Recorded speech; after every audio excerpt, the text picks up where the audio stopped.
नमस्कार, मैं हूं अनुष्का और आप देख रहे हैं अनोखी आवाज। चैत्र नवरात्र का आज तीसरा दिन है। यह नवरात्रि आध्यात्मिक और वैज्ञानिक दृष्टि से अत्यंत महत्वपूर्ण है।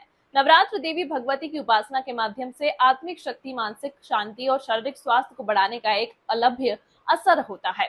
इस कालखंड में आहार विहार का संयम व्यक्ति की रोग प्रतिरोधक क्षमता को बढ़ाने और आंतरिक शक्तियों को जागृत करने का कार्य करता है। देवी दुर्गा इच्छा, ज्ञान और क्रिया शक्ति की प्रतीक है। ऐसे में आज आप सभी दर्शकों मध्य प्रदेश के रायसेन में विराजिमान छोले वाली माता की महिमा के बारे में बताने वाले हैं, जिनके दर्शन मात्र से समस्त कष्टों का निवारण हो जाता है। वहीं उनके दर्शन के लिए दूर दराज से श्रद्धालु आकर अपनी अर्जी लगाते हैं। मध्य प्रदेश के रायसेन जिला मुख्यालय से लगभग 18 किलोमीटर दूर पर स्थित है छोले वाली माता का मंदिर, जहां लगभग 400 साल से माता पिंडी के रूप में भक्तों की हर मनोकामना पूरी कर रही हैं। माता को लेकर पौराणिक कथाओं में बताया जाता है कि लगभग 400 साल पहले गांव में महामारी फैली थी। चारों तरफ लोग मर रहे थे, जिससे गांव खाली होता जा रहा था। एक दिन 3 लोगों की अंतिम यात्रा के दौरान रास्ते में एक संत मिले। संत ने जब एक साथ 3 शव यात्रा देखी तो उन्होंने ग्रामीणों से पूछा कि ये क्या हो गया। तब ग्रामीणों ने संत को सारी बात बताई। संत ने उनकी बात सुनी और कहा कि आप लोग गांव में चंदा इकट्ठा कर यज्ञ करवाओ। सोनम जी कहाँ से आई हैं और क्या मांगा? हम लोग सांचे से आए पैदल जी। कुछ नहीं, बस यही सब ठीक रहे, माता रानी से यही मांगा है, कृपा बनाए रखें। और कितने सालों से आ रहे हैं? हम लोग ये 20-25 साल से आ रहे हैं। हर मनोकामना पूरी? हाँ, पूर्ण होती है हर मनोकामना पूर्ण। ये मंदिर में नेहा गुप्ता। क्या कहना चाहेंगे, क्या है इस मंदिर का इतिहास? इस मंदिर का इतिहास बहुत पुराना है। यहाँ पे मतलब जो भी मनोकामना मांगो वो पूरी होती है, और ये सिर्फ कहने की बात नहीं, यहाँ पे सदियों से चला आ रहा है। जो भी मनोकामना मांगो वो पूरी होती है। मैया सबकी सुनती है। आप कितने सालों से आ रही हैं और क्या मांगा आपने? मतलब जब से मतलब हर नवरात्रि पे आते हैं। पास में ही गाँव है तो पास से हर नवरात्रि पे आते हैं।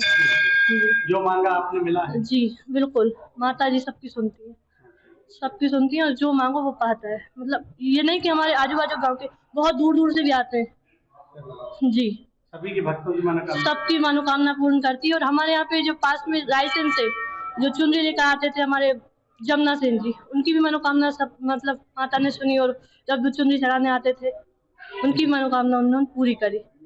जी, वो हर साल अभी भी आते हैं चुनरी चढ़ाने के लिए। ऐसी मनोकामना सबकी पूरी करती है माता रानी। ग्रामीणों ने संत की बात सुनी और यज्ञ की तैयारी में जुट गए। गांव में यज्ञ करवाया गया। यज्ञ के 7वें दिन छोले के पेड़ के नीचे जमीन फटी और 5 मुख वाली माता की प्रतिमा प्रकट हुई। इसके बाद गांव में फैली महामारी खत्म हो गई। गांव फिर से खुशहाल और समृद्ध हो गया। तब से ही वह छोले वाली मैया के नाम से प्रसिद्ध है। ग्रामीणों की श्रद्धा बढ़ गई और पूरे श्रद्धा भाव से माता की पूजा करने लगे।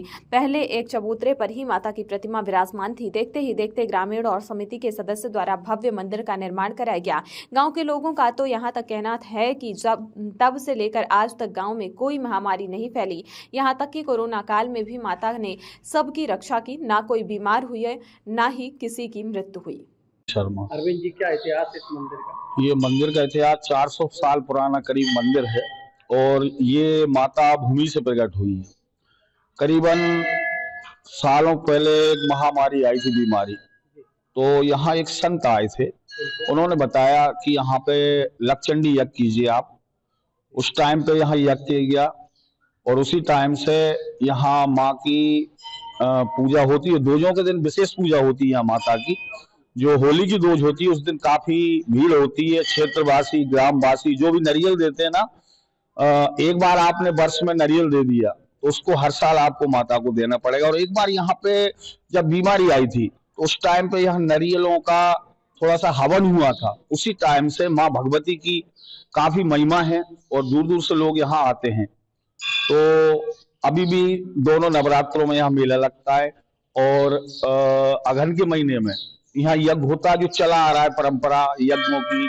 पुरानी जो परंपरा चली आ रही है यज्ञ की, वो हर साल यज्ञ होता है यहाँ, और भक्त यहाँ से दूर दूर से आते हैं और बंधन भी बांधते हैं और उनकी मनोकामना पूर्ण होती है। जय माता दी, जय माता दी। इस मंदिर का इतिहास तो माता जी का इतिहास है, मंदिर का तो कोई इतिहास नहीं है।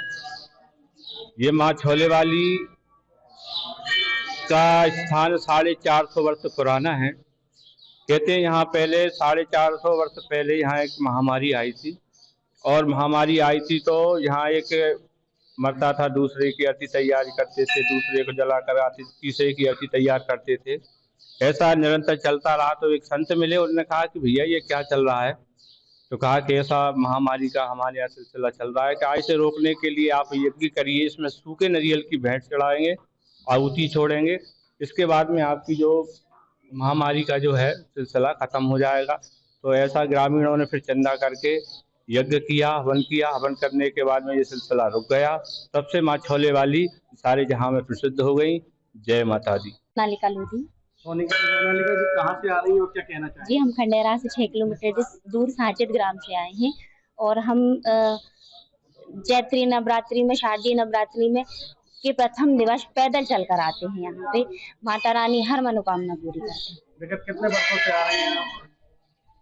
विगत पहले से ही हम आ रहे हैं, बचपन से ही आ रहे हैं, पहले से जब से हम।